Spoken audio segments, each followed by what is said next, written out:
Senhoras e senhores, mais uma vez, bom dia a todos. Pedimos gentilmente que tomem os seus lugares, por favor, a fim de que possamos dar início às atividades previstas para hoje. Lembramos aos portadores de telefone celular que, por gentileza, desliguem os seus aparelhos ou os mantenham no modo silencioso durante os trabalhos, por favor. Nós declaramos, então, abertos os trabalhos do 19º Congresso Internacional de Direito Constitucional, que tem como tema central Constituição, Internet e Novas Tecnologias, interfaces para um novo direito constitucional. O evento é em homenagem à memória do professor Igor Tenório, da Universidade de Brasília. O evento é uma realização do Instituto Brasiliense de Direito Público, do IDP Cursos e Projetos, da Escola de Direito de Brasília, mestrado, também da Escola de Administração de Brasília, mestrado. O IDP promove encontros, congressos, seminários, tudo voltado para o debate acadêmico, e é um conceituado centro de estudos e de reflexões sobre direito à administração pública. O 19º Congresso Internacional de Direito Constitucional tem como patrocinadores a FEBRABAN, a Federação Brasileira de Bancos, a Companhia Energética de Minas Gerais, CEMIG, Itaipu, Binacional, também a Confederação Nacional do Transporte, CNT, a Confederação da Agricultura e Pecuária do Brasil, CNA, ainda a Confederação Nacional da Indústria, CNI, também a Companhia Siderúrgica Nacional, CSN, o Banco do Brasil, o Correios, também a Caixa Econômica. O evento ele tem o apoio da Ambev e de Três Corações. Antes de iniciarmos esse nosso quinto painel, iniciando os trabalhos deste dia de hoje, nós queremos informar que você pode ganhar um livro da editora IDP Saraiva. Para que você participe, basta que você poste uma foto nas mídias sociais, no Instagram, no Facebook ou no Twitter. A foto mais criativa, ela vai, então, ser contemplada aí com um volume da editora IDP Saraiva. Um dos volumes é exatamente esse livrinho aqui, né? Coisa bem pequena. Os comentários à Constituição do Brasil. Outros volumes que estão à disposição daqueles que participarem. Fique à vontade, durante todo o evento, ao final do dia, nós conheceremos quem ganhou esses livros. Bem, iniciando então o quinto painel, com o tema Direito Tributário na Economia Digital, Erosão da Base Tributária, Desvio de Lucros e Questões Jurisdicionais. Nós anunciaremos então, a partir de agora, os conferencistas que comporão a mesa deste quinto painel, convidando para que tome o seu lugar à mesa, por favor, o ministro do Superior Tribunal de Justiça, ministro Luiz Alberto Gurgel de Faria, por gentileza.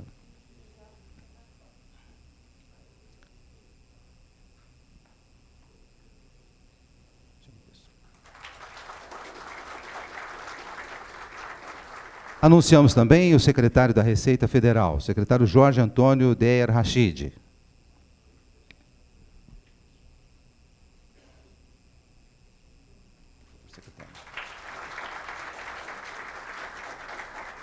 Anunciamos o consultor tributário e professor da EDB e IDP, professor Everardo Maciel, por favor.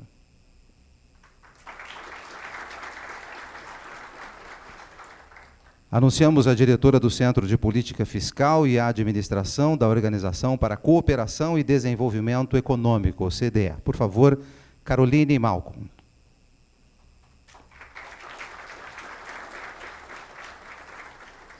E anunciamos também o subchefe para assuntos jurídicos da Casa Civil, da Presidência da República, também conselheiro do Conselho Nacional do Ministério Público.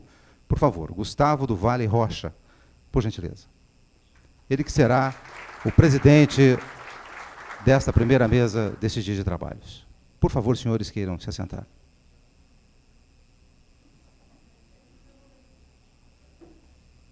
Senhor presidente, o senhor tem a palavra. Bom dia a todos. É com satisfação que damos início ao quinto painel do Congresso. O tema já foi dito pelo cerimonial e é um tema que reputo extremamente atual e relevante. Tenho certeza que os 4 palestrantes aqui esclarecerão muitos pontos controvertidos, dúvidas, inclusive, que eu tenho. Hoje, nós, nesse mundo digital, a gente percebe que as empresas estão em todos os lugares, através das nuvens, mas para fins tributários, às vezes, elas não estão em lugar nenhum. Então, esse tema vem num momento importante e, em razão da qualidade dos palestrantes, eu gostaria de agradecer a presença do Dr. Rachid, secretário da Receita, do professor Everardo Maciel, da doutora Caroline e do ministro do Superior Tribunal de Justiça, Dr. Gurgel, a quem de imediato passa a palavra para suas considerações, suas palestras. Muito obrigado.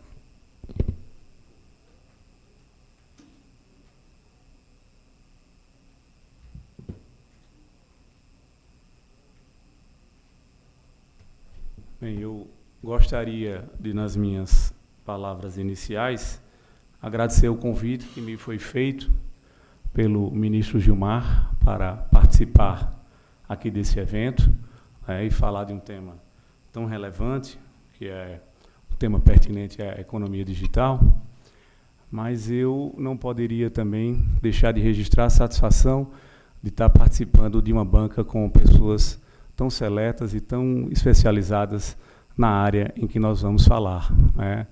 O nosso professor Everardo Maciel, que é aquele que revolucionou a nossa Secretaria da Receita Federal do Brasil, a doutora Caroline, da OCDE, que é um organismo que estuda por demais a questão da economia digital e os reflexos para todos os países, né?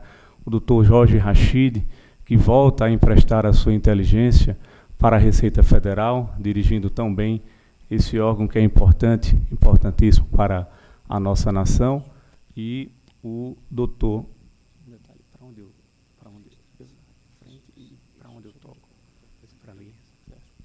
E, no caso, o doutor Gustavo, subchefe de Assuntos Jurídicos da Casa Civil, e que está, no caso, presidindo essa mesa. Eu gostaria de pedir licença a todos os integrantes da mesa para, no caso, lembrar uma rápida fala de um mestre para todos nós, brasileiros, mas especialmente nordestino, o professor Everardo Maciel, que é o Ariano Suassuna, né? Esta fala do Ariano Suassuna, talvez muitos aqui já conheçam, mas eu gosto de lembrar que na composição dessa mesa, ela me veio à mente, obviamente no sentido reverso, que depois eu irei revelar, mas ela me veio à mente. É uma fala que o professor Ariano, numa das suas aulas e espetáculos, ele chegou e disse, olha, existe uma história de que quando você vai falar mal de uma pessoa, você tem que falar pela frente para que aquela pessoa saiba. Isso é uma falta de educação. Você vai falar mal de uma pessoa na frente dela, você não pode falar mal da pessoa na frente dela, você tem que falar, na verdade, por trás, né? Então, não fale mal dessa pessoa na frente, fale efetivamente por trás.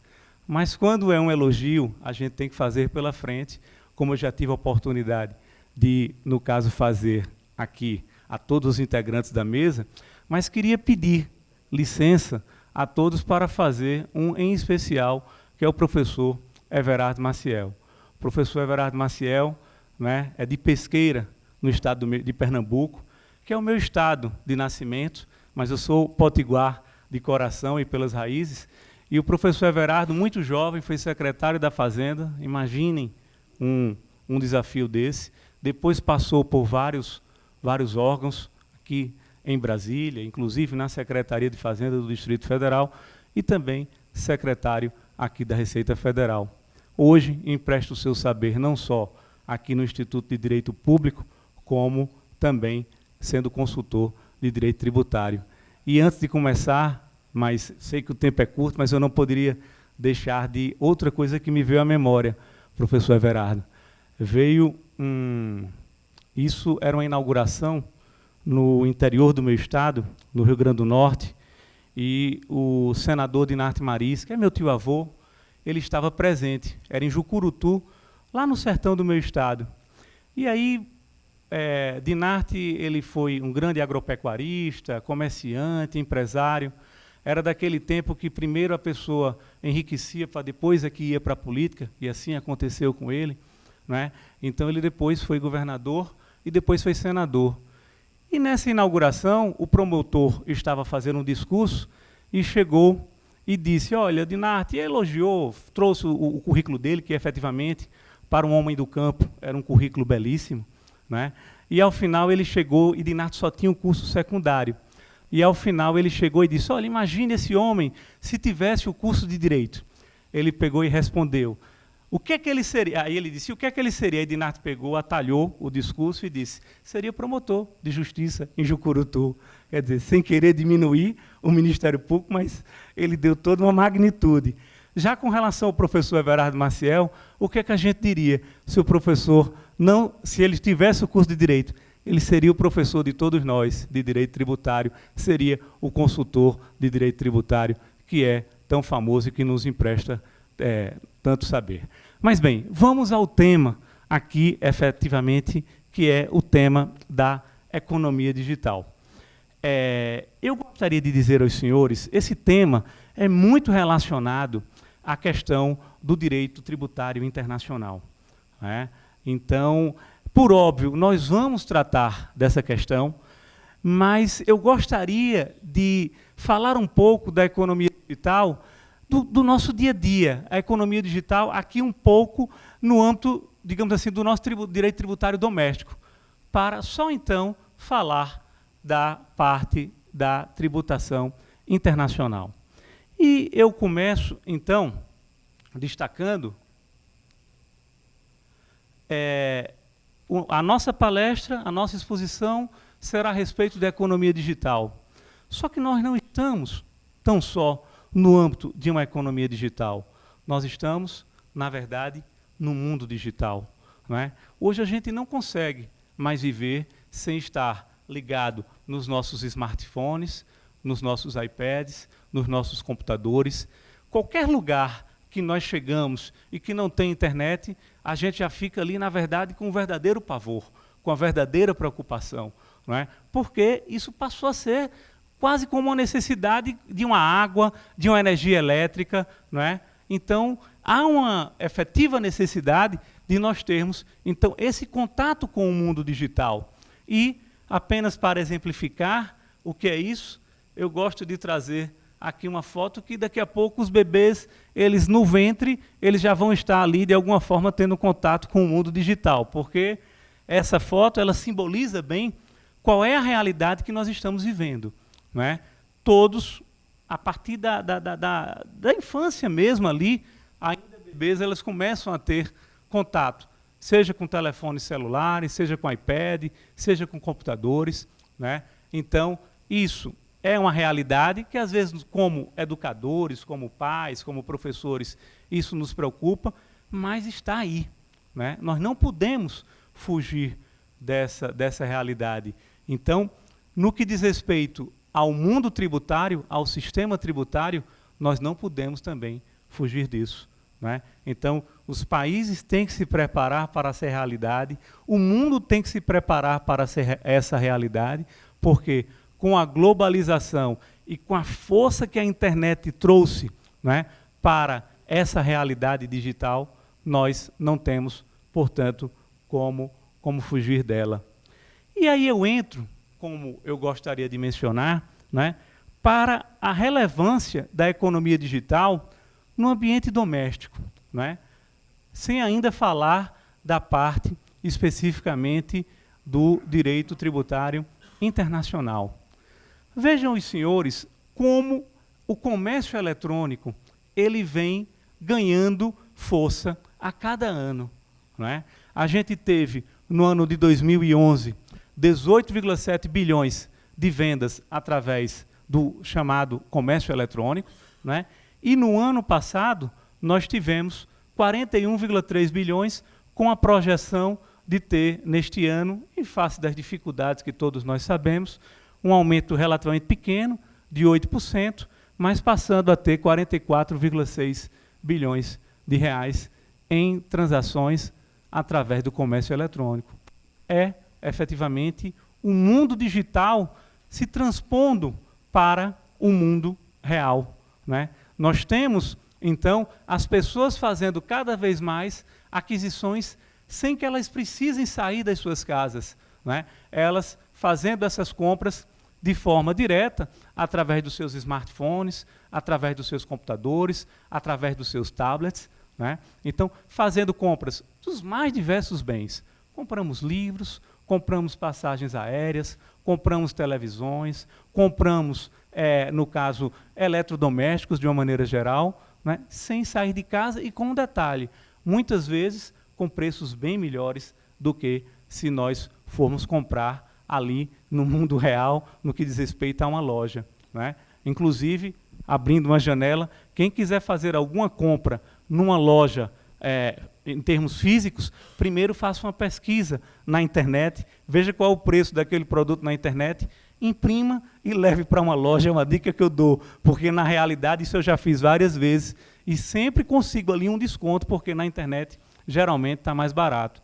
Chega ao ponto de, por exemplo, livro mesmo, né, na Saraiva, a gente vai, compra, não estou fazendo propaganda aqui de nenhuma loja, Saraiva, Cultura, enfim, qualquer uma que seja, a gente vai e procura. Geralmente está mais barato do que se a gente for diretamente nas livrarias. Só que livraria tem, digamos assim, é aquele prazer de você ir, de tocar o livro, de você estar vivenciando aquele mundo. Então, eu não consigo fazer a compra através da internet, a gente continua indo. Mas vários outros produtos, efetivamente, é muito mais fácil você comprar no mundo digital, através da internet.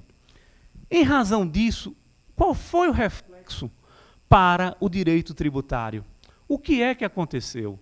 Todos nós sabemos que, na Constituição, pela redação originária, as operações interestaduais, elas só davam direito a que o estado de destino ele tivesse uma parcela do ICMS, se porventura, isso está na redação originária, isso depois já mudou, a gente vai falar, mas na redação originária, os estados de destino, ou seja, aonde aquele produto ia ser efetivamente consumido, só dava direito à tributação se porventura quem estivesse comprando fosse também contribuinte. Para deixar mais claro, vamos imaginar uma determinada loja lá no Rio Grande do Norte, tá certo? Ia vender uma camisa da Lacoste, tá certo? Não estou fazendo propaganda de ninguém, estou aqui me lembrando de uma marca, Brooksfield, Richards, qualquer marca dessa. Então, a loja, na hora em que ela comprava da sede, vamos imaginar que fosse em São Paulo, né? E quando ela fosse, como ela é contribuinte do ICMS, quando ela fosse, no caso, vender, então o Rio Grande do Norte ficava com a parcela do ICMS. Por quê? Porque quem estava ali, no caso, comprando para revender, era contribuinte desse tributo. Então, perfeito, a operação dava, então, direito a uma parcela do tributo para também o estado destinatário, o estado onde aquele produto ia ser consumido. Afinal de contas, a gênese, a ideia do ICMS é ser um imposto sobre o consumo. E no estado onde ele era consumido, isso então iria também ele receber uma parcela. Só que o comércio eletrônico mudou essa realidade. Quem estava comprando não era contribuinte do ICMS. Quem estava comprando eram as pessoas físicas. E então, as pessoas físicas, como não eram contribuintes, o Estado ali destinatário não estava recebendo nada de tributação, né? E isso estava gerando uma insatisfação muito grande, porque, digamos assim, o comércio eletrônico estava a aumentar, como eu já comentei aqui com vocês, e os estados destinatários, zero, não recebiam nada. O que é que, então, os estados fizeram? Fizeram um protocolo no ano de 2011, através desse protocolo, prevendo todos os estados do Nordeste subscrever esse protocolo e mais alguns outros estados, prevendo então que mesmo que o consumidor não fosse contribuinte do ICMS, ele, então, aquele estado destinatário tivesse direito a uma parcela da tributação. Vejam só, isso totalmente violando a nossa Constituição. Quer dizer, os estados pensaram que poderiam resolver o problema, né, fazendo ali um convênio, um simples protocolo, né, e tangenciando uma regra clara, precisa que estava na nossa Constituição. Qual foi o resultado? No ano de 2014, o Supremo Tribunal Federal, provocado, não poderia fazer outra coisa que não dizer, olha, na realidade, essa disposição, esse protocolo que foi assinado, ele é inconstitucional. Não se pode mudar a Constituição através de qualquer outro ato normativo, muito menos um protocolo subscrito pelos secretários da Fazenda, com mais respeitabilidade que os secretários possam ter, por óbvio. Então, houve a declaração de inconstitucionalidade, isso no ano de 2014, e aí os estados aprenderam e fizeram o correto, não é? Todos nós conhecemos a emenda constitucional número 87, que então trouxe a previsão, né, houve uma modificação na nossa Carta Magna, dizendo que, a partir dessa emenda constitucional, né, então, os estados de destino da mercadoria, quando essa mercadoria fosse vendida também para não contribuinte, eles ficariam com uma parcela da tributação, né? E até para, digamos assim, trazer um balanço para que os estados de origem também eles pudessem ir se organizando quanto às suas receitas, isso, a regra é essa, mas foi, no caso, previsto que isso fosse escalonado até o ano de 2019. Né? Então, os estados de destino, eles ficarão com a diferença entre a alíquota interestadual e a alíquota interna em termos de 100%, tão só no ano de 2019, mas já começou, no caso aí, em termos de progressão, né, a eles receberem uma parcela. Isso, na minha visão, doutor Rachid, professor Everardo, que lidam, digamos assim, mais com o dia a dia dessa situação, foi correto, é um imposto de consumo. Né? Então, precisava o Estado de destino ter uma parcela a respeito disso. E essa modificação, vejam só, uma modificação na Constituição que foi necessária em face, volto a dizer, do mundo digital, da economia digital. O direito tributário precisar, no caso, se readequar a essa realidade. Né? Então, precisou uma norma constitucional ser alterada via emenda para que o mundo tributário se adequasse ao mundo digital, se adequasse à nova realidade que estava ali surgindo. E aí passamos aqui para um segundo exemplo. Né? O segundo exemplo, muito simples, e começa exatamente da internet, que deu origem a toda essa discussão acerca da economia digital. Vejam que uma decisão do Superior Tribunal de Justiça do ano de 2005, né, disse: os provedores de acesso à internet exercem atividade que não está sujeita ao ICMS, porque os estados queriam cobrar o ICMS. Disse, não, aqui na verdade não constitui serviço de telecomunicação, constitui um serviço agregado, e como serviço agregado não está dentro das hipóteses de incidência do ICMS. Pode ser ISS, mas ainda não está previsto lá na lei dos serviços, né? Não está incluído no anexo da lista de serviços. Então, diante desse fato, não se cobra ICMS, mas também não se pode cobrar ISS. Vejam, uma decisão em 2005, 10 anos depois, em 2015, ainda não havia cobrança do ISS no que diz respeito aos provedores de acesso à internet. Por quê? Não havia lei. Quer dizer, há uma necessidade, por que eu estou chamando a atenção para isso? Há uma necessidade do nosso legislador ser mais célere. Há a necessidade, já estou recebendo ali a advertência, a admoestação do doutor Gustavo, assim, de forma bem discreta, ele levantou os 2 dedos assim, como se estivesse assim, dando paz assim, para mim, mas eu já sei que é o tempo. Vou me policiar. Deixa eu fazer só uma observação, é a vingança do advogado. O advogado, quando está sustentando oralmente no STJ, recebe sempre: doutor, você tem mais 1 minuto. A oportunidade que o advogado tem de dar o troco. Ele está se vingando muito bem, mas vamos lá. Então, vejam que o sistema tributário ele precisa ser mais célere para se adequar a essa realidade da economia digital, se adequar à realidade do mundo digital. É bem verdade, eu vou falar um pouco depois disso, né? Vou dar uma corridinha aqui para cumprir o meu tempo. É bem verdade que há uma previsão na lei que já passou, está de volta no Senado, para que esse tema passe a ser tributado. Mas em 2005, houve uma decisão do STJ, 11 anos depois, ainda não existiu essa realidade e, portanto, os provedores de acesso à internet ainda não pagam nem o ICMS, que na verdade não caberia, nem também o ISS. E aí, o que eu trago de novidade no que diz respeito à economia digital, a parte de tributação que interessa para todos nós? A quantidade de startups, a quantidade de aplicativos que estão surgindo e que estão tendo sucesso, e que a parte da tributação precisa efetivamente, não é, os mais diversos sistemas irem se adequando. Não é? Uber.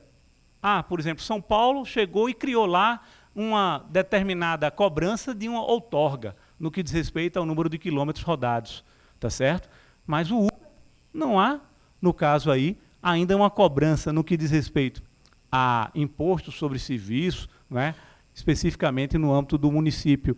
Há uma discussão quanto a isso, mas é uma realidade. Depois, nós temos aí o Airbnb. Está agora o Brasil preocupado com essa situação. Né? Os hotéis estão reclamando, né? É uma novidade que veio. Veja só, essas novidades são sempre boas para nós consumidores. Eu não estou querendo desmerecê-las de maneira alguma, são importantes. E cada vez mais que nós tenhamos gente no mercado que venha oferecer bons serviços, mas o sistema tributário precisa ir se adequando a essa realidade. Né? Então, quando uma pessoa, tudo bem que não está lá na lei dos serviços, a parte de locação de imóveis, mas na hora que há um agenciamento, né? Na hora em que aquele imóvel é colocado, no caso, para hospedar pessoas, qual é a realidade dessa situação? Como é que o direito tributário vai enfrentar essa questão? Né? Então, já há discussão aqui no Brasil, envolvendo inclusive os países do Mercosul, para, então, discutir uma eventual tributação no que diz respeito ao Airbnb. Spotify, né? Eu tenho Spotify, adoro. Né? No caso, você tem ali no seu celular, no seu iPad, no seu computador, né? Um serviço de músicas. O que é que o Spotify está pagando em termos de tributação? Né? E eu já vou chegar aí para mostrar a minha conta, uma conta que tem a respeito disso. Pelo tempo, Netflix. Né? Eu também tenho o Netflix, pago ali um valor. Quanto é que ele está pagando de tributação? Ensejo para o ISS? Já respondo, Spotify e Netflix por enquanto não, mas agora na nova lei que está modificando os serviços, sim, vai haver uma tributação. iCloud, né, é um serviço, todos nós conhecemos, da Apple, para que a gente possa colocar determinados dados nossos nas nuvens, né, fotos, contatos e muitos outros dados que nós podemos colocar. Quando a gente paga a Apple, qual é a tributação que está havendo em cima disso? Né? E outras novidades que certamente virão. Né? Eu trago aqui um exemplo de uma conta, no caso da ANET, que é a TV de assinatura, e vejam, aqui é uma conta agora de outubro. Né? Então vocês vejam, um valor altíssimo, realmente, a conta de TV cara, mas está ali, ó, COFINS 3%, qual é o valor? ICMS 28%, qual é o valor? PIS 0,65%, qual o valor? Eu vou trazer aqui, isso é uma conta, eu não coloquei meus dados do cartão de crédito, que aí seria quebrar o sigilo, né? Não posso colocar. Mas aqui são valores reais, tá certo? Olha a minha conta do Spotify, o que é que aparece? Brasil, R$ 22,35. Não sei o que é que está sendo pago em termos de tributo. Quanto é que está sendo pago? Mas pelo menos o Spotify abriu aqui alguma coisa no Brasil. E a Apple, que eu pago, e quando eu pago que eu compro na Apple Store, aqui, por exemplo, é a minha conta, eu só coloquei um dado, conta mensal, é baratinho, iCloud, é $1 só, 0,99 cents. Né? Muito barato, mas onde é que isso está sendo tributado? Apareceu como país CA, eu imagino que seja o Canadá, mas assim, fiquei na dúvida se não seria ali uma sigla do estado da Califórnia, já que é a sede da Apple. Não é? Aí você diz, mas é $1. Você imagina quantas pessoas não pagam para você ter o iCloud. Será que o país está recebendo alguma coisa da Apple no que diz respeito a isso? Confesso, doutor Rachid, talvez o senhor possa me responder, né? Mas acredito que não. Né? Bem, e aí temos mais, a Netflix, né? Uber, fui a São Paulo, né? Todos nós, aliás, não precisamos ir a São Paulo. No dia que a gente quer tomar um bom vinho, né? A gente não quer dirigir, a melhor alternativa é realmente usar o Uber. Ali, 2 corridas que eu fiz em São Paulo, não é, paguei determinados valores. Qual é a tributação que está acontecendo?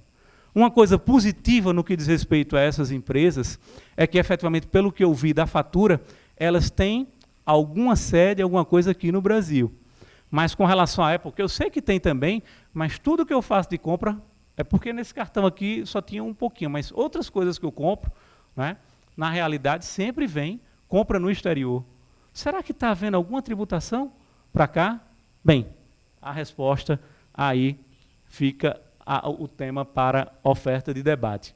E para a gente poder, veja que o magistrado tem uma vantagem, né? Porque já teria sido cortada a palavra, mas eu vou, o advogado já teria tido a palavra cortada, tem aí essa vantagem. Mas bem, vamos aqui correr, só faltam 3 rápidos slides, só para dar uma notícia que com relação à lei de reforma do ISS, que a qualquer momento vai passar no Senado, porque foi aprovado lá, foi para a Câmara, agora já voltou para o Senado, no que diz respeito à Netflix e ao Spotify, vai passar a pagar o ISS, né? Porque, especificamente, conteúdos de áudio e de vídeo, né? Então passarão a pagar. E eu não quis explorar, porque eu sabia que só teria 20 minutos e teria um presidente muito exigente para controlar o tempo.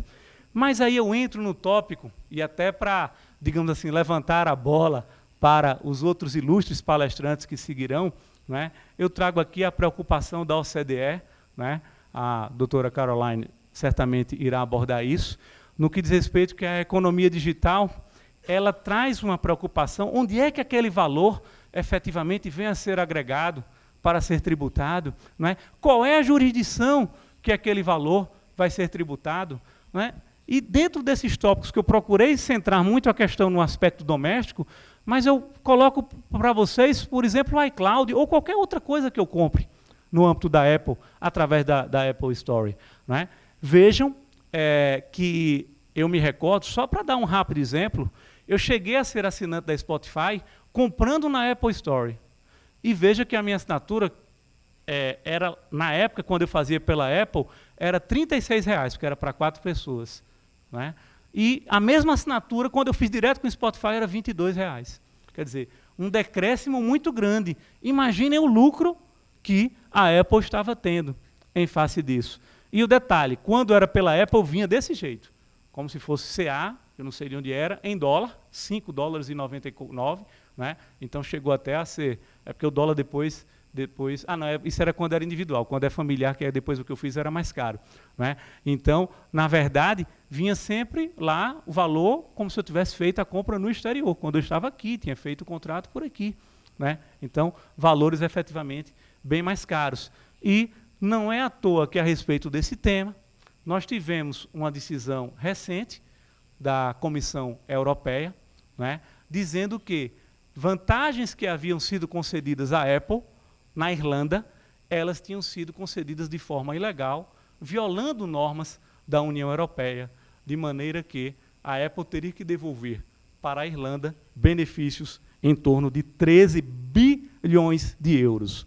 Veja só, não é de reais, 13 bi de euros. Né? Então, valores efetivamente bastante altos e que demonstra essa importância da gente estar aqui em seminários como esse, né, debatendo a questão da economia digital, erosão da base tributária e como os sistemas tributários, como os países vão se relacionar e vão cuidar desse tema tão relevante. Então, agradecendo a paciência de todos, inclusive do nosso presidente, eu agradeço. Muito obrigado.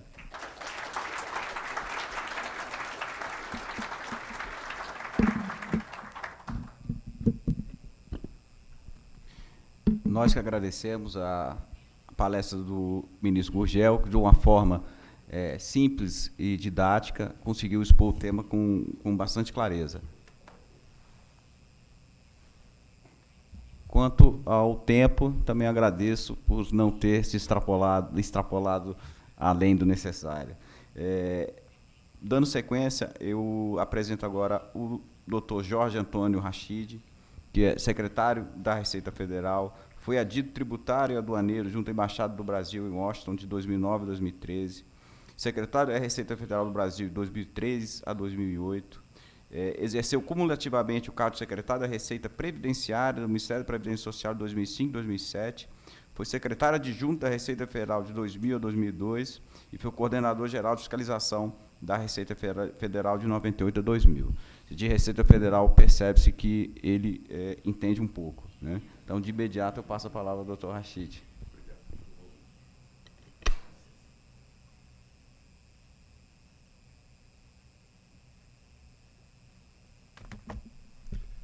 Bom dia a todos. Uma honra estar aqui no Instituto Brasiliense de Direito Público. Senhor presidente, muito obrigado. Doutor Gustavo, parceiro, desafio aí trabalhamos juntos no Poder Executivo Federal. Ministro Gurgel, desafio enorme sucedê-lo nesse painel. Doutora Caroline, bom revê-la. Professor Everardo, secretário Everardo, sem comentários, né? Trabalhamos aí por longo tempo. E é interessante que esse título desse quinto painel revela uma interação de fenômenos que, individualmente, já dariam ensejo de um universo de questionamentos. O ministro Gurgel apresentou aqui uma série de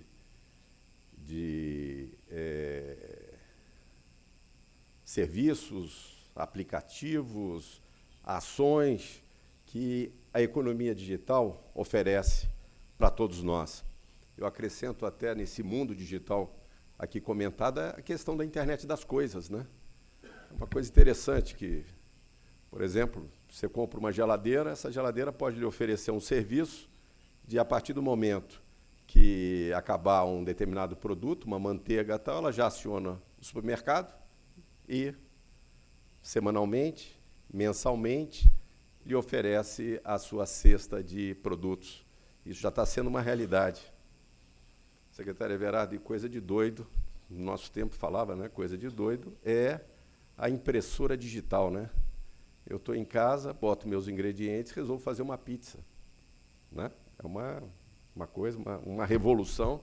E onde vai parar esse mundo? Bem, e a tributação por si só apresenta um caráter multidisciplinar, multidimensional, de modo que suas manifestações podem ser compreendidas, dentre outras perspectivas. A gente coloca 3, o enfoque econômico, temos que ser eficiente dentro do debate específico sobre eficiência, à luz da ciência política, englobando o confronto de possíveis teorias de justiça distributiva, objeto até da questão do próprio ICMS, e a discussão jurídica, ocasião que o debate sobre o fenômeno ocorre por meio de institutos próprios do direito tributário.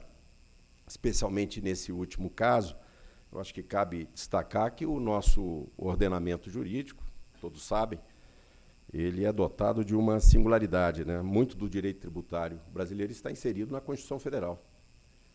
E, por essa razão, a atividade arrecadatória já nasce compreendida dentro dos limites das fronteiras, dos limites constitucionais do poder de tributar, do direito de tributar.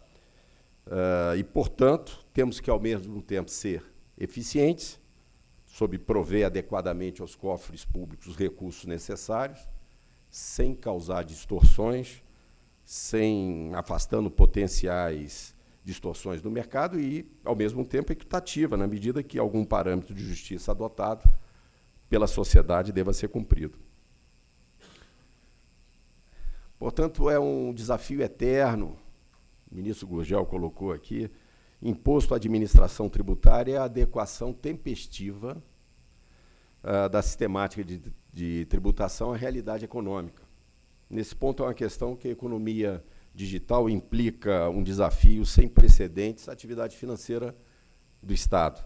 As primeiras questões sobre esse tema, coloca na agenda do debate tributário, decorre de sua enorme capacidade de, num pequeno espaço de tempo, modificar completamente o paradigma comercial. Está aqui os exemplos colocados, utilizado como referência para pensar sobre o fenômeno da tributação.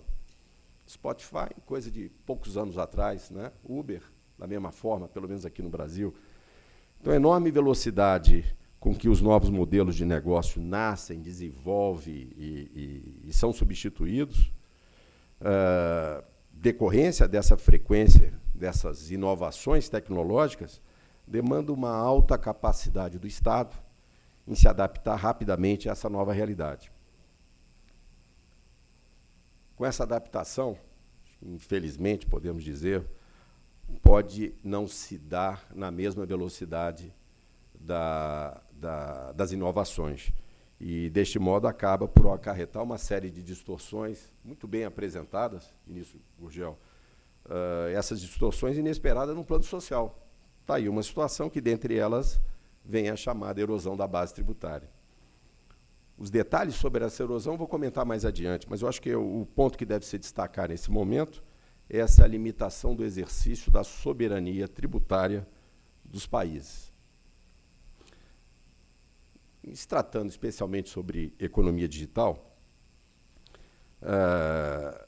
acho que a primeira e mais importante consideração que pode fazer é o que ela, no nosso ponto de vista, ela não existe enquanto categoria em contraposição à economia tradicional, à economia offline, ou à economia física. Dessa maneira, não é razoável, sob a nossa ótica, tentar isolar a economia digital com o fito de dar algum tipo de tratamento jurídico, tributário, exclusivo a essa realidade. Dito isso, uma visão da administração tributária, a economia digital nada mais é do que um arranjo da própria economia tradicional, porém com a prevalência maior de que certas características que impõem uma percepção diferenciada quanto ao modo de produção, quanto ao modo de geração de riquezas. E, por essa razão, é a saída trivial, por exemplo, instituir uma tributação específica para tal. Temos algumas restrições e preocupações. Mas, ao mesmo tempo, quais seriam as características específicas de uma economia digital que não possa ser adaptada? Acho que o primeiro ponto que nós colocamos é o uso sem precedente da questão dos intangíveis.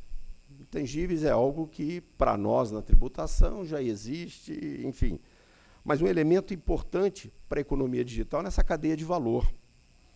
O emprego de intangíveis na economia tradicional não é novidade, mas os problemas jurídicos tributários decorrentes disso numa economia tradicional também não. Mas, por exemplo, a propriedade intelectual, principalmente, o uso da marca, reputação, próprio endereço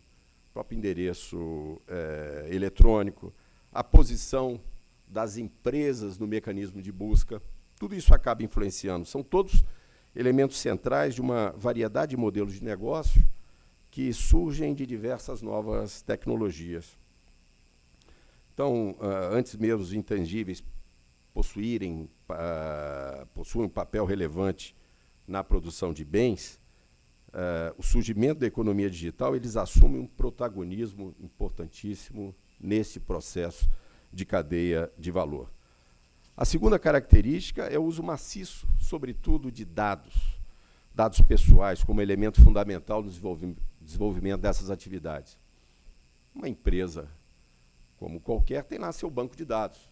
Só que a atividade da empresa é outra. A atividade da empresa está lá, seu segmento, ele tem lá seu banco de clientes.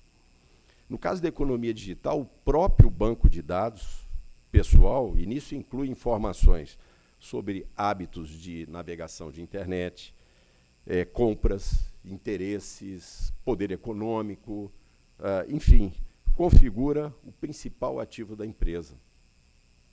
Analisando aí mais profundamente a apropriação da mais-valia, né, nesse manejo de banco de dados, é possível chegar a uma terceira característica, esse caráter de negócio que desenvolve do âmbito da economia digital. O quanto vale? É imaginar que determinadas empresas colhem informações de um determinado país, comportamento desse país, isso gera valor, é comercializado fora desse país, fora desse ambiente, agregando valor para outros países, enfim, para outras situações, e a origem, a base né, da nação que forneceu essa informação, nada ganha em termos tributários. E a quarta, última característica, acho que merece ser destacada, decorre, evidentemente, do que diz respeito à inutilidade ou desnecessidade da presença física de um estabelecimento para levar a cabo essa atividade virtual.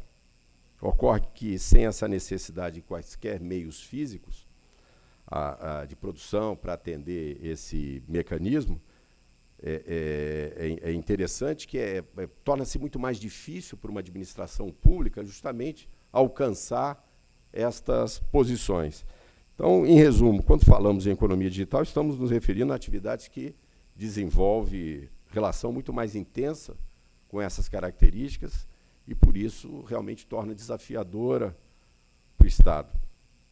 Os elementos que caracterizam, sob o nosso ponto de vista, este mundo digital, essa economia, trazem diversos desafios para essa atividade arrecadatória do Estado. E colocamos dois grandes desafios. Um é a característica jurídica da incidência tributária e o outro é a efetividade da arrecadação.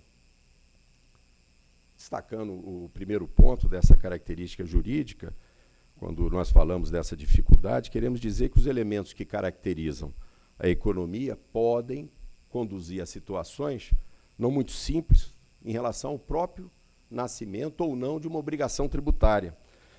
E essa questão se torna ainda mais relevante quando nós estamos tratando de discussão sobre a tributação internacional de renda. O senhor havia comentado, ministro Gurgel. Porque, em relação a isso, temos os acordos para evitar dupla tributação. Mas, ao mesmo tempo, não é difícil compreender que as empresas que operam virtualmente têm a maior capacidade de estar em qualquer lugar do mundo, sem necessidade de dispor de qualquer estrutura física de negócios, sua ou de terceiros, na jurisdição local. Então, é nesse aspecto, havendo um acordo, por exemplo, para evitar dupla tributação celebrado entre país de residência e país de fonte de localização ou fonte pagadora de renda, numa filosofia padrão, sempre o país de residência é aquele que exerce a capacidade tributária ativa de exigir o produto da arrecadação, independente do volume de negócio e da magnitude da presença do comercial da empresa. Mas essa característica, portanto, essa característica da economia digital, acaba por colocar em xeque essa situação, essa tributação do âmbito global, razão que é a discussão sobre a necessidade de conceber a presença digital de uma forma diferente do panorama tradicional que nós temos, e isso ganhou destaque nos grandes fóruns internacionais. Então, realmente é um grande desafio. As atividades digitais, isto é, o fato de ocorrerem no universo digital, faz com que demandem um enorme esforço de compreensão sobre onde, sobre quando, em que medida as atividades exercidas serão tributadas. Essas dúvidas enfraquecem a chamada presença tributável de uma empresa. E aí, mais uma vez, aquele velho paradigma da atividade física, de controle da aduana, isso caiu por terra quando se trata desses exemplos que eu comentei em termos de serviço ou mesmo de mercadorias. Bem, quando eu comentei a erosão da base tributária lá atrás, eu acho que vale um pouco comentar a respeito dessa fronteira, que transcende essa fronteira da economia digital. A partir da crise de 2008, criou-se um ambiente politicamente adequado para discutir a participação de grandes contribuintes, notadamente as empresas multinacionais, na distribuição da carga tributária. O enfoque não mais seria evasão tributária, ou qualquer consideração de ordem, vamos chamar assim, de ordem de valor sobre o comportamento dos contribuintes. Então, pouco discurso limitaria a críticas de jurisdições não transparentes. Mas o fato é que, tendo a OCDE como fórum oficial do debate, por demanda do G20, os esforços estariam voltados ao combate da erosão da base tributária, ou denominado BEPS, um programa que se tornou conhecido como um fenômeno em si. A principal mudança se deu pelo fato do BEPS é visto como um fenômeno objetivo, afastado, alijado de quaisquer considerações de ordem valorativa quanto às condutas dos países. Agora, só para, tomando a liberdade aqui de esclarecer, o BEPS, o programa BEPS, Base Erosion and Profit Shift, a doutora Caroline vai provavelmente explorar bastante esse assunto, se refere a um projeto quanto ao fenômeno.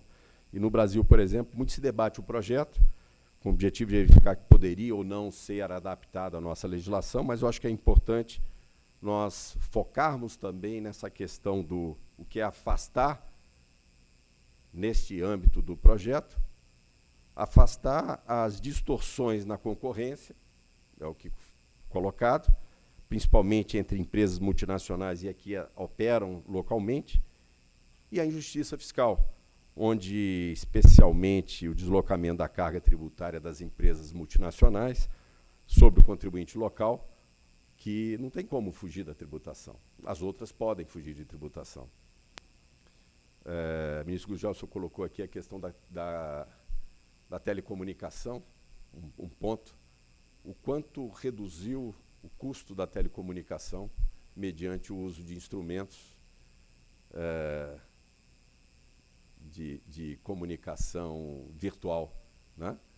Para não citar nomes, mas o quanto isso reduziu o poder arrecadatório, especialmente dos estados, que depende dessa tributação na telecomunicações, e que você se perde com o uso de tecnologias que você está lá no exterior e não precisa pagar a conta de telefone mais.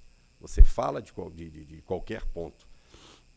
Então, esse ponto, na nossa visão, a seção do projeto não decorre dessa necessidade de levantar recursos frente à perda, mas é a necessidade de nós abordarmos justamente a questão da distorção da concorrência e a injustiça tributária. E já concluindo, senhor presidente, senão eu vou fazer uma assédio moral, senão eu ia colocá-lo em malha, né? Mas... tem tempo? Tá bom, tá ótimo, então. Tá vendo? Ameaçou malha, senhor ministro. Já tem tempo. Mas vamos lá. Mas concluindo, acho que é só para também, nesse ponto do projeto BEPS. O projeto BEPS são 15 ações, e nessa economia digital, como ela não está desassociada à economia normal, então essa ação número 1 do BEPS, repetindo, o BEPS é um projeto com 15 ações, e a ação número 1, a força-tarefa sobre a economia digital, ela possui interseção em diversas outras ações, como a discussão sobre estabelecimento permanente, sobre a tributação dos lucros no exterior, as regras, denominadas regras CFC. Temos 3 ações voltadas a preço de transferência, não só de mercadoria, mas também falando-se em intangíveis, e o resultado dessas ações certamente repercutirá no debate sobre economia digital. A ação número 1 começaram os trabalhos em 2013, correto, doutora Caroline? 2013, 2014, eu ainda participei de umas 2 reuniões dessa força de trabalho, e ela apresentou algumas orientações que começaram a ser implementadas por alguns países. Uma criação do conceito de presença econômica significativa aplicável à economia digital. Outro ponto é a imposição de uma retenção de imposto na fonte em relação às remessas. E o terceiro ponto é a instituição de um tributo de equalização no caso de transações econômicas, uma situação posta pela Índia, por exemplo.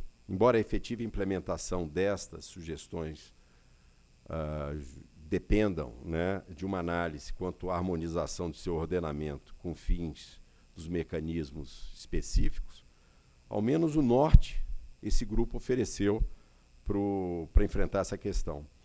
A ação número 1 continua como objeto de análise da força-tarefa, junto sobre a economia digital, junto ao CDE, e diz respeito, justamente, nós precisamos acompanhar essa evolução desse ambiente digital, dos modelos de negócio, dos meios de pagamento, da moeda virtual, como é que se aplica a moeda virtual nesse novo ambiente, de instrumentos não clássicos voltados ao cartão de crédito, por exemplo, e bem assim, isso é um debate permanente. O Brasil acompanha e ele tem que trabalhar nessa internalização dessa discussão. É importante destacar que nesse meio nacional, o esforço de compreensão desse tema, ministro, que o senhor colocou, que nós precisamos acompanhar, foi criado um protocolo no âmbito do Encontro Nacional de Administradores Tributários, esse chamado ENAT. Isso é fruto da emenda Constitucional de 2003, que prevê que as administrações tributárias devem trabalhar de forma integrada. Então, nós criamos um encontro nacional, vamos para o 11º encontro, e nesse encontro nós criamos um grupo de trabalho, que iniciou no ano passado, justamente compondo a Receita Federal, os 27 estados, representações de estados e municípios, justamente buscando debater os desafios da economia e propor soluções às administrações tributárias desses 3 níveis de governo. E temos a ideia que não é uma questão muito simples, né, até porque outros fóruns vêm acompanhando esse assunto, como a Organização Mundial de Aduanas, como a OMC, além, evidentemente, da própria OCDE, que continua esse trabalho na ação número 1, e mais recentemente, no qual eu faço parte do Comitê de Especialistas em Matéria Tributária e em Cooperação Internacional em Matéria Tributária, esse comitê formado pela ONU. É um assunto que está na nossa agenda. E nós entendemos que no decorrer de 2007 ou até 2018, possamos analisar o seu impacto sobre a realidade tributária local aqui no Brasil, colocando o Brasil em sintonia no que vem sendo discutido no mundo. Acho que o desafio é muito grande para todos nós. Eu gostaria de, mais uma vez, agradecer o IDP, agradecer ao ministro Gilmar Mendes pelo convite, e continuamos nosso desafio em buscar coibir e trazer uma justiça tributária num ambiente tão inovador como o mundo digital. Muito obrigado.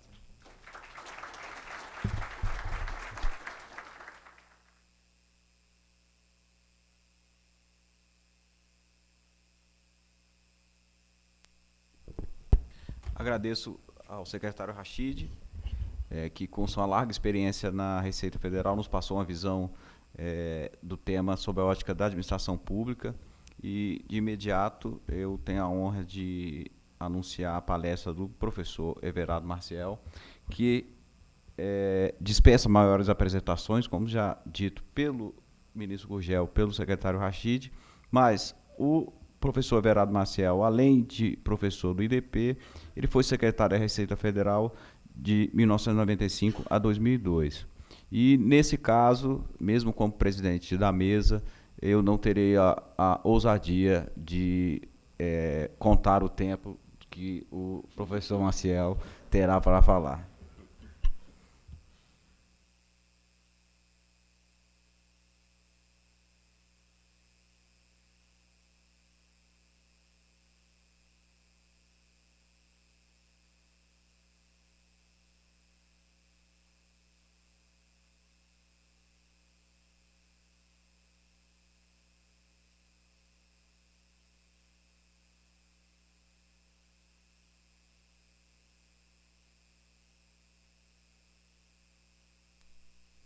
Estava testando aqui, minha filha foi quem fez a acústica, ela disse que podia falar sem microfone, já testei e funciona. Bom, quero primeiramente agradecer ao IDP por comparecer a este 19º Congresso Internacional de Direito Constitucional, como já faço há 19 anos.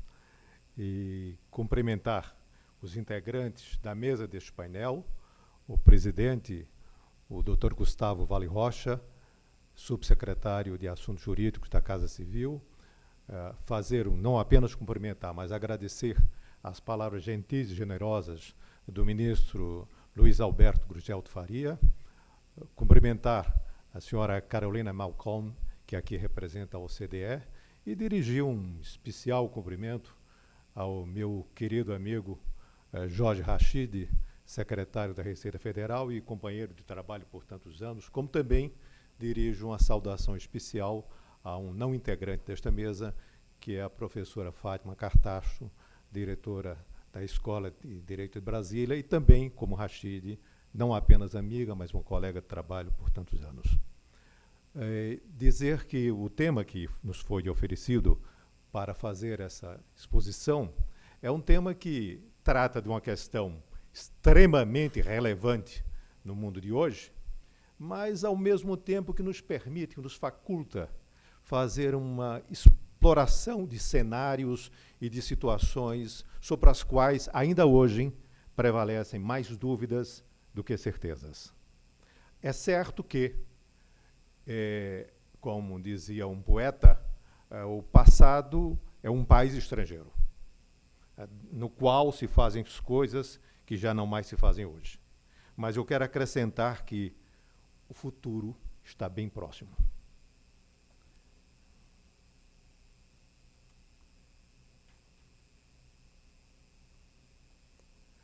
Nós vamos falar, mais uma vez, repetindo aquele belo conceito e ao mesmo tempo um belo livro do Aldous Huxley, temos o admirável mundo novo, mais uma vez.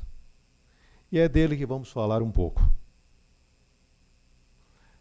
Esse admirável mundo novo, eu vou tomar algumas vertentes dele. São imensas as vertentes, as perspectivas para tratar do assunto. Eu elegi 4 delas e sobre elas vou falar.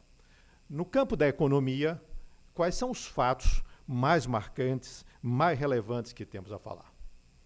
A economia digital, que aqui já foi explorada, já foi mencionada. É um fato irreversível. O que não sabemos até hoje, qual é a dimensão dessa economia digital? O que vem pela frente? A globalização será um fenômeno irreversível? Em outros momentos da história, tivemos globalização. Na era dos impérios do final do século XIX, que depois foi extinta com a Primeira Guerra Mundial. O mundo parece se caminhar como uma senoide. Processos de globalização e desglobalização, me permitam o neologismo. E então vejo, por exemplo, o Brexit, a saída do Reino Unido da União Europeia. É um sintoma de desglobalização ou é apenas um episódio fora da curva? As resistências que se fazem ao acordo transpacífico de cooperação econômica, agora mesmo nas eleições dos Estados Unidos. É um ponto fora da curva ou é um sintoma de uma onda de desglobalização que se segue? A economia já não mais se estrutura em cadeias produtivas. Cadeias produtivas que é a base dos principais sistemas tributários. Nós temos agora uma economia estruturada em redes abertas. Em redes abertas, dando origem ao Internet Worked Business. A constituição, que para mim é uma coisa impressionante, contínua, dos mega conglomerados transnacionais. Um processo de fusão e incorporação avassalador, em todos os âmbitos da economia, desde o financeiro até a economia real. Teremos agora um processo, uma nova intermediação ou uma desintermediação financeira? Temos uma moeda que já está em curso, Bitcoin. Mas temos outra coisa, que é o blockchain, que são as articulações para registro de contratos ou para negócios financeiros que são realizados por meio da internet e cuja certificação fica sob responsabilidade de mineradoras.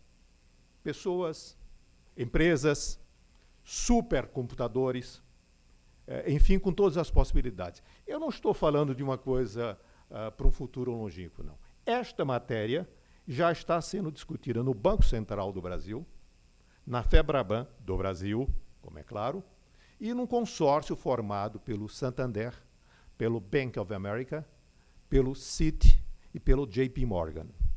Então, nós estamos falando de coisas que se apresentam. Existirão os cartórios? Quando essa certificação pode ser feita pelas mineradoras, como se chamam? A inovação tecnológica permanente. Algumas foram mencionadas. Eu vou apenas fazer um registro delas aqui. O Uber, que já se mencionou. Agora temos também o Uber Health, que agora vai ser a vacinação feita pelo intermédio do Uber. Começou a semana passada, ou coisa assim, nos Estados Unidos. O brasileiro Singu, que agora é o salão de beleza em casa. E outras variantes.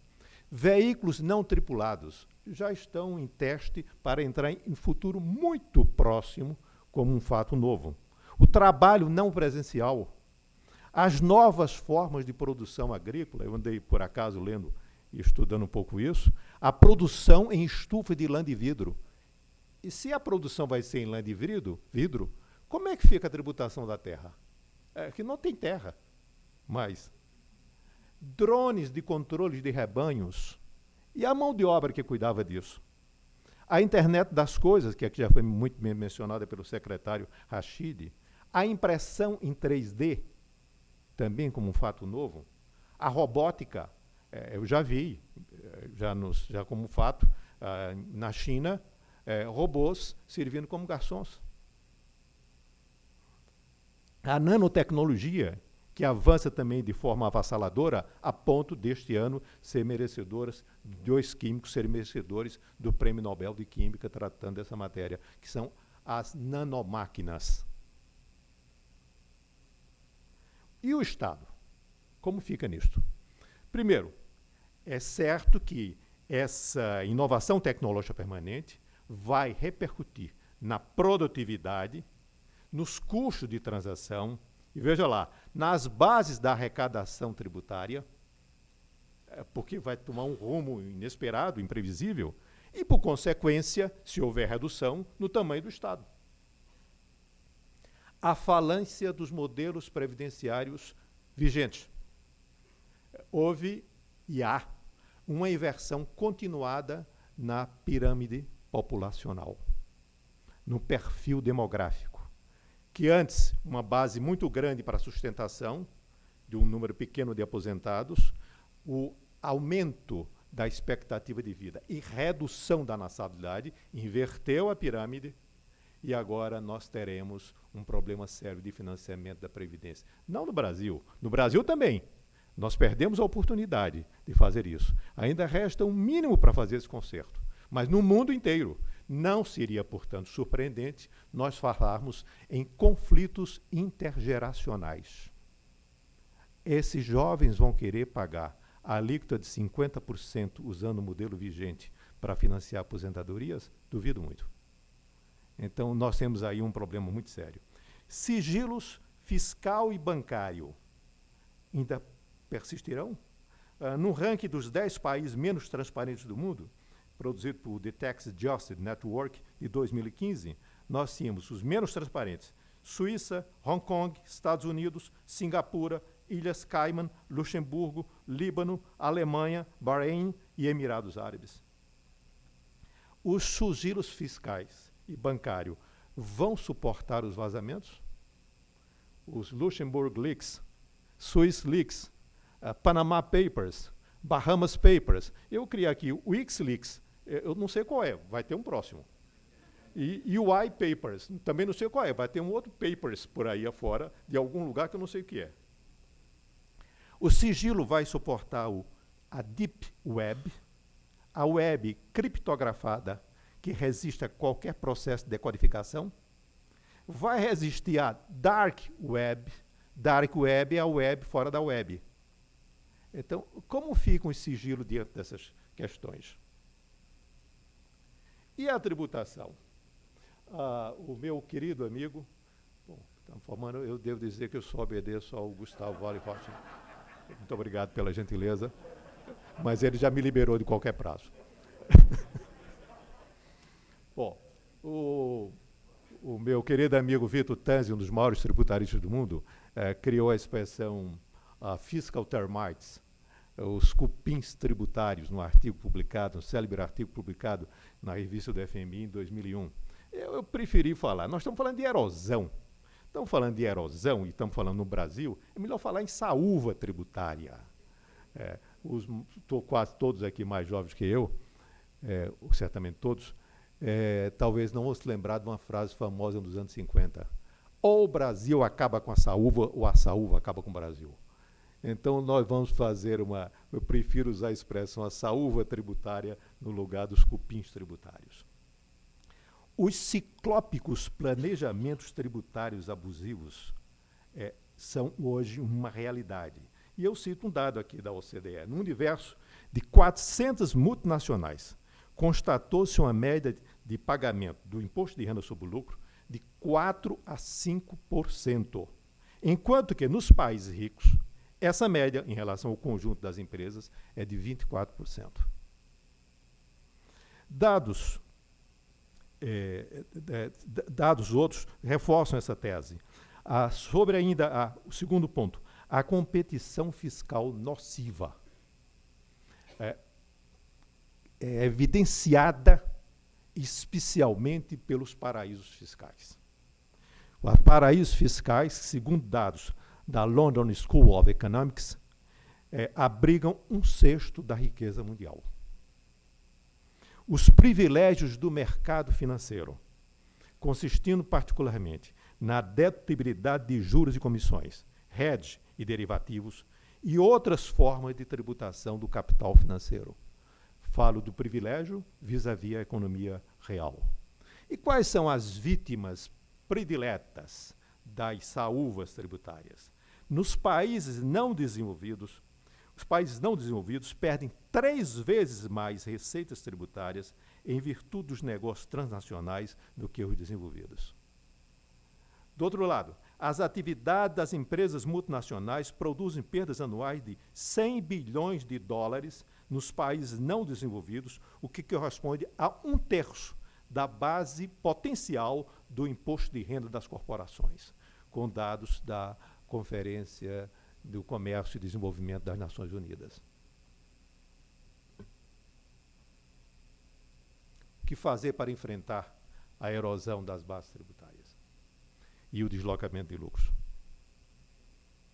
O primeiro deles é este plano, que aqui já foi mencionado, o Plan on Base Erosion and Profit Shifting, conhecido como BEPS, que vem ser uma iniciativa de responsabilidade da OCDE, chancelada pelo G20, desde a reunião de São Petersburgo e Moscou em 2013, que corresponde, eu saliento bem, à primeira ação efetiva no âmbito internacional para enfrentamento das saúvas tributárias. Linhas básicas do BEPS. Eu traduzi isso em 2 linhas. A primeira delas é a rediscussão de institutos tributários, envolvendo planejamento tributário abusivo, preço de transferência, dedutibilidade de juros e comissões, acordos para prevenção da bitributação, que, aliás, esses acordos da prevenção da bitributação são comumente, alguns deles são chamados de acordos para prevenção da dupla não tributação. Ou seja, justamente para ninguém tributar nada. É isso que tem acontecido, isso que tem sido objeto de censura. O secretário Rachid aqui lembrou, e é da mesma natureza, que não teve o propósito de esgotar o assunto, o estabelecimento permanente, o conceito de estabelecimento permanente. E a outra linha básica é a articulação entre administrações tributárias. E daí eu saliento e registro a Convenção Multilateral sobre Assistência Mútua Administrativa em Matéria Tributária, da qual o Brasil é signatário, já está em efetividade desde outubro, se a memória não me trai, com acesso a informações que envolvem contas correntes, investimentos, previdência privada, ações, rendimentos de fundos, aluguéis e juros de pessoas físicas e jurídicas, hoje em mais de 90 países. E a possibilidade de cobrança de créditos fiscais de um país por outro, conforme está estabelecido no artigo 11 da Convenção. Quais são as dificuldades do BEPS, que eu chamei aqui do BEPS-ceticismo? Eu estou usando aqui uma analogia com a expressão muito comum do euroceticismo, ou dos eurocéticos, e eu vou mencionar aqui. Primeiro, até hoje, as iniciativas das instituições multilaterais têm sido muito pouco eficazes em relação aos objetivos do BEPS. Algo diferente será uma boa surpresa. Não há consenso sequer doutrinário sobre os conceitos de planejamento tributário abusivo. Cada país tem uma regra diferente. O que é o planejamento tributário abusivo? Ocorre de quê? Abuso de forma, abuso de direito, falta de propósito negocial, fraude à lei, simulação. Eu, numa pesquisa que fiz, não encontrei 2 países que tivessem uma regra igual. Portanto, é algo que não é muito claro o conceito do que vem a ser. Paraíso fiscal. O Brasil é o único país do mundo que tem uma definição objetiva do que vem a ser paraíso fiscal. Todo o resto são argumentos que são abertos, fluidos, que não marcam, caracterizam, evidentemente, de uma maneira objetiva o que vem a ser um paraíso fiscal. Os Estados Unidos e o Reino Unido jamais mostraram ânimo para efetivamente enfrentar a competição fiscal nociva, o planejamento tributário abusivo daí decorrente. Porque boa parte dos paraísos fiscais são dependência desses países. Reino Unido, Estados Unidos. Delaware, como Estado americano. Ou, do outro lado, Ilhas Cayman, as Ilhas do Canal, Channel Islands. Nós estamos falando de dependência desses 2 países. Sempre, infelizmente é assim a regra da vida, essas regras só se tornam importantes quando se tornam importantes para esses países. Até hoje, no meu modo de entender, não foram o suficiente. Há uma grande resistência à adoção de novas formas de extração tributária, ou seja, a manutenção dos modelos convencionais, por exemplo, a movimentação financeira.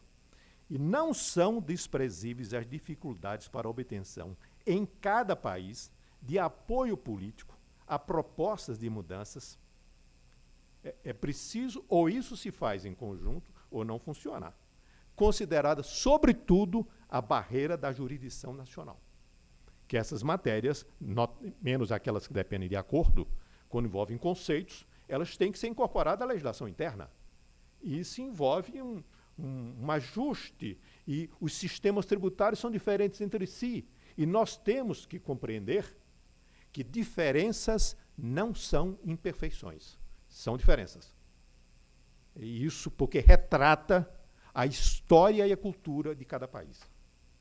Não é, portanto, não há como se cogitar de sistemas paradigmáticos, sistemas homogêneos por todo o mundo.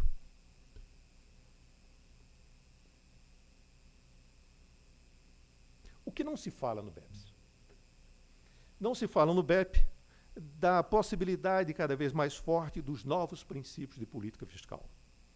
A praticabilidade, a desburocratização e simplificação, como corolários do princípio da eficiência, que no caso brasileiro está esculpido no texto constitucional.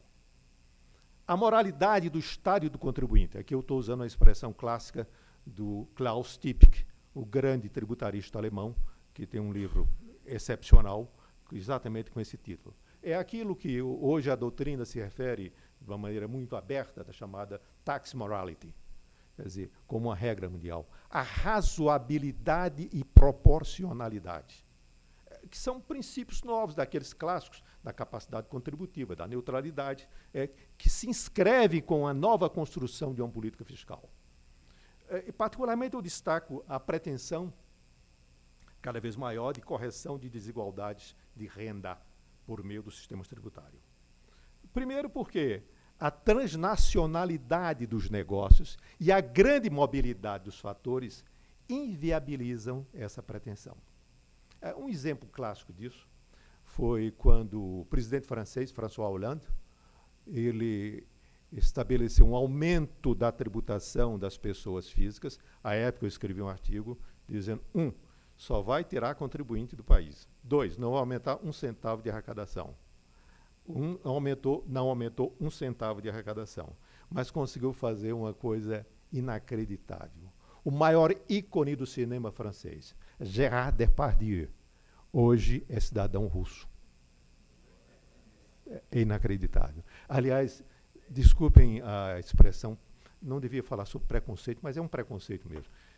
Tudo aquilo que vem da França em matéria tributária, eu desconfio por princípio. Qualquer coisa. Quando vê as coisas de imposto sobre grande fortuna, eu digo, quem produziu? François Mitterrand. Eu digo, deve estar errado. Ainda não li, mas deve estar errado.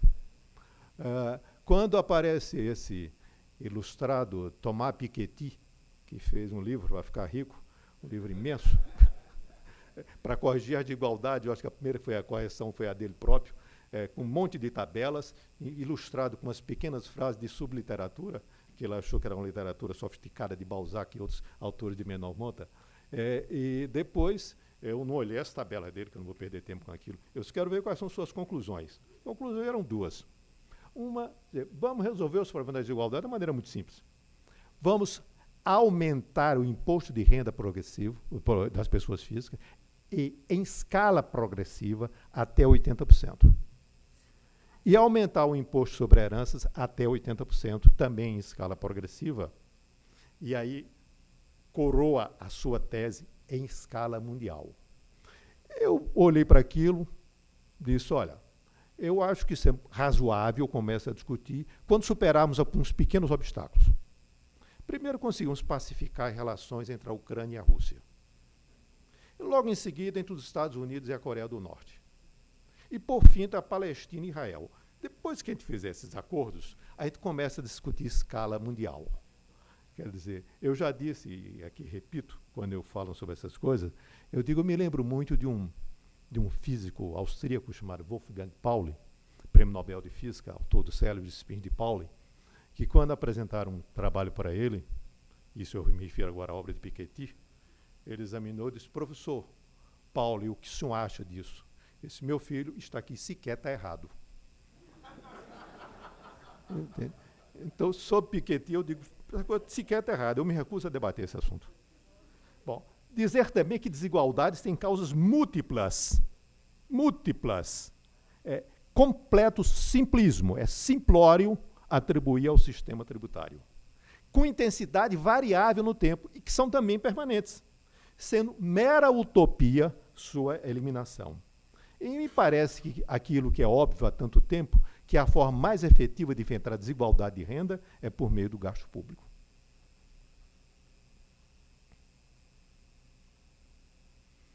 Bom, e eu vou falar agora do último ponto. Já que falamos sobre esses problemas todos, vou falar sobre as incertezas da tributação no século XXI.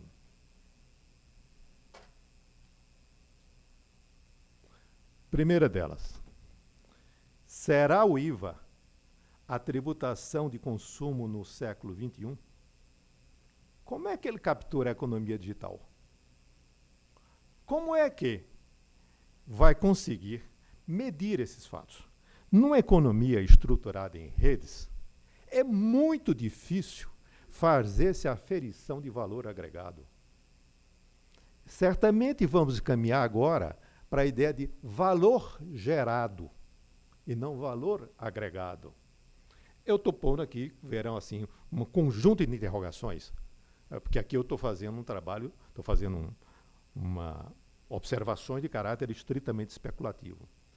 Deveria ser examinada no consumo a tributação sobre a renda consumida, em lugar do valor agregado, como propunha Nicholas Caldor, que tem sido objeto de muitas discussões no ambiente acadêmico e, particularmente, eu vi que mobilizou, nos últimos momentos de sua vida, o grande financista Richard Musgrave. Eu tenho uma carta dele fazendo comentários sobre isso. O imposto de renda das pessoas jurídicas vai sobreviver ao planejamento fiscal abusivo transnacional e aos preços de transferência? Isso aqui, a sobrevivência, vai estar muito condicionado ao sucesso, à efetividade do trabalho do BEPS.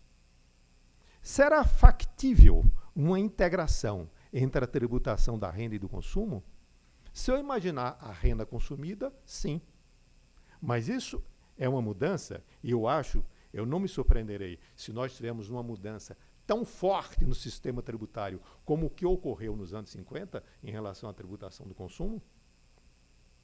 Deve ser mitigada ou abandonada a pretensão de utilizar o imposto de renda das pessoas físicas para enfrentamento das desigualdades de renda. E, portanto, nesse contexto, a própria discussão sobre progressividade, considerado também a globalização. O que dizer da tributação sobre a movimentação financeira, desde a concepção da conhecida Tobin Tax até a implementação da CPMF no Brasil? Eu vi um trabalho do FMI, onde ele falava do desastre da tributação das movimentações financeiras. Ele citava uma série de países muito conhecidos, a Côte d'Ivoire, Gana, e uma série de outros desse tipo, dizendo que foi um fracasso, que a única exceção de sucesso era o Brasil. Eu pude compreender que ele elogiou a tributação sobre movimentação financeira, porque, com o maior respeito do mundo, não existe possibilidade de nenhuma solução tributária progredir em Côte d'Ivoire, com certeza absoluta.